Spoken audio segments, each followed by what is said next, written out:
ও কেন্দ্রীয় বৃত্তের A B এবং সিডি দুটি সমান দৈর্ঘ্যের জ্যা। যদি কোণ এ ও বি =60 হয় তবে কোণ সি ও ডি এর মান কত? তাহলে প্রশ্নানুসারে দেখো এ বি এবং সিডি জ্যা দুটি আমাদের সমান। এখানে ও কেন্দ্রীয় বৃত্তের কোণ এ ও বিকে বলেছে 60°, আমাদের সি ও ডি এর মান বের করতে হবে। তাহলে আমরা এখানে দেখো ত্রিভুজ এ ও বি এর ক্ষেত্রে আমরা কি পাবো? কোণ এ ও বি =60°, এটা হচ্ছে প্রশ্নানুসারে।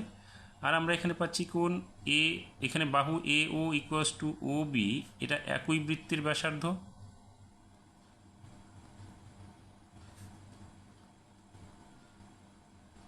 তাহলে আমরা কি পাবো?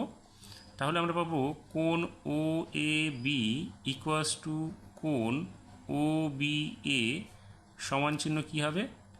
180° বিয়োগ কোণ এ ও বি বাই 2। তাহলে এখানে কত হচ্ছে? 180° বিয়োগ 60° বাই 2, তার মানে কত হচ্ছে? 120° বাই 2, অর্থাৎ 60° করে। তার মানে কি হলো? তার মানে হলো কি, আমাদের এই বাহুটা এবং এই বাহুটা তিনটেই সমান হয়ে গেল। কারণ এখানে তিনটে কোণে যদি আমরা 60° করে পাই, অর্থাৎ তাহলে এটা তিনটে কোণ সমান হলো, অর্থাৎ তিনটে বাহু আমাদের সমান হয়ে গেল। এইবার আমরা এটা কি লিখতে পারি? অতএব ত্রিভুজ এ ও বি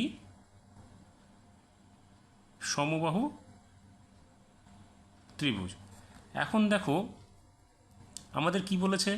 বলেছে কোণ সি ও ডি এর মান বের করতে বলেছে। তাহলে যেহেতু কোণ আমাদের এখানে কোণ না, এখানে আমাদের লিখতে হবে এ বি সমান চিহ্ন সিডি এবং এ ও সমান চিহ্ন ও বি সমান চিহ্ন ও সি সমান চিহ্ন ও ডি একই বৃত্তের ব্যাসার্ধ।